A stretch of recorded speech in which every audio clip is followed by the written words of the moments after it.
Morning, students. We'll continue with our chapter. We had ended up with file types. So, this topic is not ended up. We'll continue this file type topic. That is a description that many operating systems support several types of files. So, it is not compulsory that only one type of file is supported by all the operating system. So, different operating systems have different type of file types.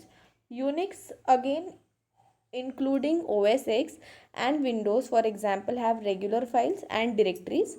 It also has character and block special files. So there are certain types of files, we'll be seeing it, and from which first one is regular files, the ones that contain user information. The normal files which we create are called as regular files. Second one are directories, are system files for maintaining the structure of the file system. What do? We create a folder, inside that we create a file. So that folder or maintenance of such folders is called as directory for system to decide the structure of the file. Next one is character special files. So are related to input output and are used to model serial IO devices such as terminals, printers and networks. So the files related to your terminals, printers, networks, all such files are termed under character special files because they are concerned with input output and used to serially order those IO devices. Suppose if a printer requires one file, it will order it in the serial order. Next is the network. Arrangement of network requires another file, it will arrange. So serially ordering these IO devices for the use of terminals, printers and network can be termed as character special files. Their actual work is input and output, that is to arrange the model into serial order of IO devices. Next is block special file, used to model the disk. The disk formation, the disk creation is done by block special files. Now, regular files. Regular files are generally either ASCII format or binary format. So, ASCII format is one format and binary is another format in which your files are being arranged. Then next is ASCII file consists of lines of text. ASCII characters, only characters will be there, no numerical values. Characters, each and every character will be checked in the ASCII format. In some systems, each line is terminated by a carriage return character. In other words, the line feed character is used. Some systems use both. Lines need not to be of the same length. So what ASCII will do, after each line of text, it will enter on the next line. So that is called as carriage return character. If that word is not fitting in that line, it will return to the next line. In other words, it can be called as line feeding character as well. Line feeding means once line is ended up, they can come to the next line for the completion of their data. Some systems, like some operating systems, use both, that is carriage return character as well as line feeding, but lines need not to be of the same length. So it is not compulsory that characters of to complete that line should be the same. They can be of any number of length. So the great advantage of ASCII files is that they can be displayed and printed as is, and they can be edited in text editor. So your normal files nowadays are your ASCII format only, and those ASCII files can be displayed on the system. They can be printed as it is, as well as they can be edited in normal text editor, that is Word, PowerPoint, Excel, your Notepad, anything. For example, we see a simple executable binary file taking from an early version of Unix. Although technically the file is just a sequence of bytes, the operating system will execute a file only if it has a proper format. So in Unix, if you take a older Unix version file and you try to arrange it into an executable format, so what it will take is, it will just take a sequence of bytes, nothing else. That is an unstructured format, and it have 5 sections. Now it will have a 5 section file as it's a older format, that is the header, text, data, reallocation bit and symbol table, as we had seen it in the prior topic. The header starts with so-called magic number. As it's an unstructured format, it will start with a magic number, that is random generation of file number, identifying the file as an executable file. So it will identify the file for execution to prevent the accidental execution of a file not in this format. So to prevent such files from any accidental execution, we can use this type of format, that is a normal magic, giving a magic number and then executing it in a serial order. The next one is file access. So when we talk about file access, there are following different methods of accessing the file. First one is sequential access, second one is random or direct access, and third one is other access methods. So first we'll be going with sequential access. The simplest access method is sequential access. So how is it simple? So in these systems, process could read all the bytes or records in a file in order starting at the beginning, but could not skip around and read them both out of the order. So it cannot change the sequence and read it. It can start at the beginning, skip around, it can skip some, but read them in the, they cannot come out and again start rearranging. They have to go through the order only. That is the reason sequential means in sequence. So sequential files could not be rewound, they cannot be rewinded as if you skip something. However, they could be read as often as needed. So as often as needed, they can be readed, nothing else can be done into it. Sequential files are very convenient when the storage medium was magnetic tape rather than disk. So when the storage devices were not disk, they were magnetic tape, that time sequential access was very possible, sequential filing. When disk came into use for storing file, it became possible to read the bytes or records of a file out of order, or to access the records by key rather than position. Files whose bytes or orders can be read in any order are called random access files. They are required by many applications. So what was the drawback of sequential access? That it was possible on magnetic tape but not on normal disk. So when magnetic tape got into uh, existence, and then when disk came into existence, what happened is disk replaced that. Storing of files is easily possible. You can read the sequence of records in out of order, and to access those records, a key by key, that is you identify it by a key, right? But now in the disk you can just identify them by a position. So when this was brought into consideration, and a file whose bytes or records can be read in any order is called the second type, that is the random access or direct access file. Then the next is other access methods. Now other access methods here are just those who can, these access methods can be built on the top of random access method. That is, these methods generally involve construction of an index for the file. So index generation, index number generation, and then creating pointers for those various blocks, and then record in the file is search, and searching the index first and then using the pointer. All these are termed under other methods, other access methods. In that is, there are three types of file access: sequential access, in which bytes are arranged and they are in, you can read it only in one order, they cannot be rewinded, and they are very easy on magnetic tape rather than on disk. When disk came into existence and they were relieved of, magnetic tape were relieved of, that time the thing which come into possibility was they can be read in any order, not by its key but by its position. So that is the reason these files were termed as random access file or direct access file. Next is the file attributes. So what is attribute actually?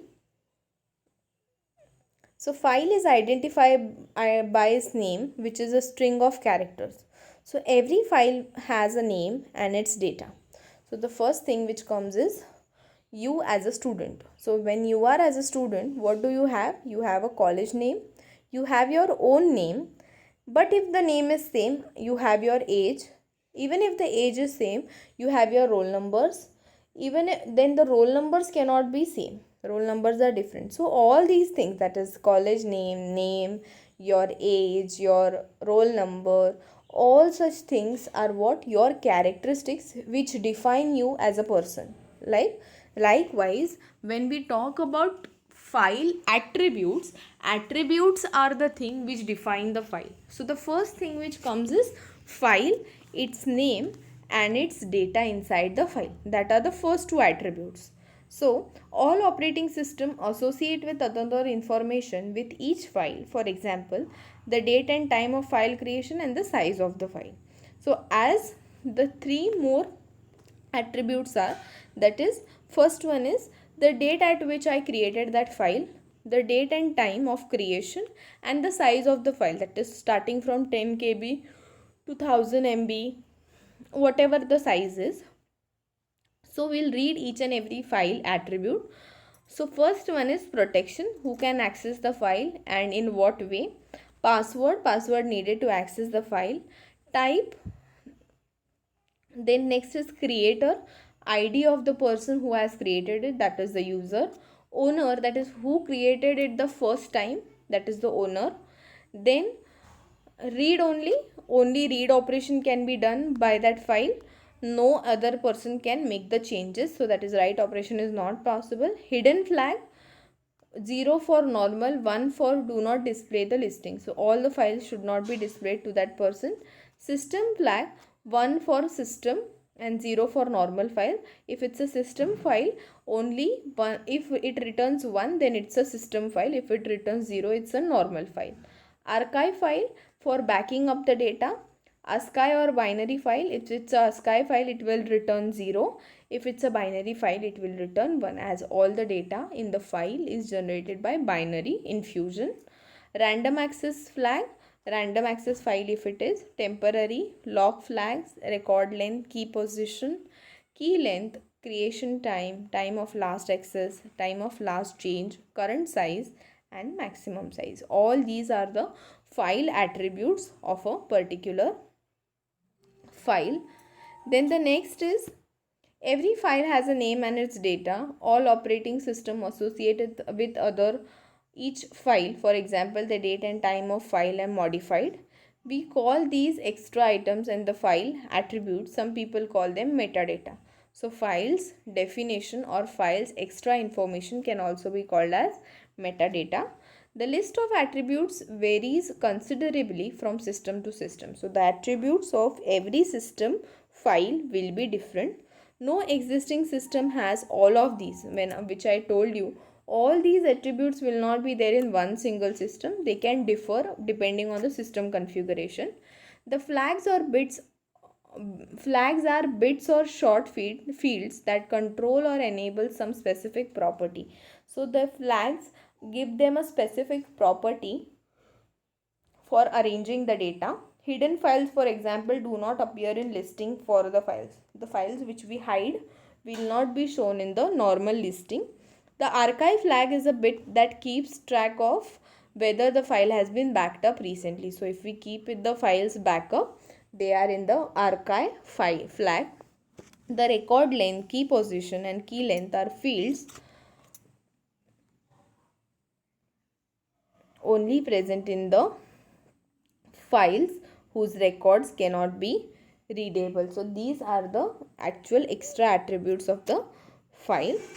Next is file operations. So file operations are used to store, which can be used later. So files which are used, we use files, and those files are generally used afterwards also, and to keep those records we need operations on that files.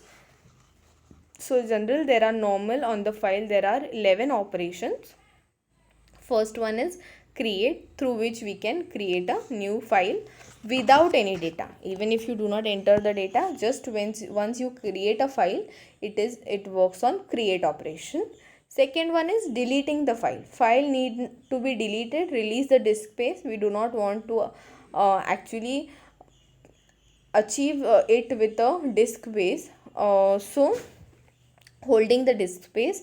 So rather than that, what we can do is we can release that file, that is deleting the file. Open is before making use of file, it is required to open the file first by any process to quick access in future all attributes and disk addresses brought into the main memory. So first time when creation is done, after that when we open any process needs that file, that time it will move into the main memory, and that is called as open operation. Close operation is once your file completes all access, gets finished, it will get closed, fetch the attributes, and then disk address is in memory are no longer required. Now it does not require disk access because its task is done. So it will be closed and release the internal table space, that it will release the disk, and that is close operation. Read is when you read the file, only just open the file and read the data. You do not go with the actual writing or something editing in the data, that is read operation. Write operation is system call to write the data into the file, that is changes made into the file, and then saving those changes is done in append operation, again allocating the same space and making the save the changes is called as appending. Seek is to search system call is used to place the pointer at a particular location. When you want to start editing from a certain middle location, you can go for seek operation. Get attribute is process frequently need to read file attributes to complete their designated work. If I require a file just to get access of it, we can go with get attribute. Set attribute is user can change some attributes of file. Now it is not necessary every time a person who is created has only the right to change. Another person also can change who has the access, are done by set attributes. And renaming the file is if you want to change the actual name of the file, it is the rename operation. So these are the file operations which are done on your file. So next is memory mapped files. So these are the operations which are done, which I explained you. So create, delete, open, close, all these things. Then the next is read, write, append, seek. Then you have set attribute, rename. So these are the examples program using file systems. So we can do the creation of using the operations. Then the next one is directory system, which will be learning in the next, that is the second part of this chapter, that is directories. File system is done till here. Directory is the further part which will be learning in the next lecture. Thank you.